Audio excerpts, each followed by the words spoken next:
அசுரரை அழித்தாய், தேவர்களை காத்தாய், அருள்மழை பொழிந்து அகிலம் செழிக்க வைத்தாய்.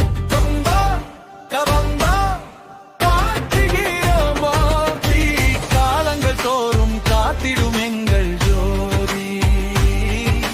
பழனி மலை மீதில் நீயே எங்கள் ராஜா, பக்தர்கள் போற்றும்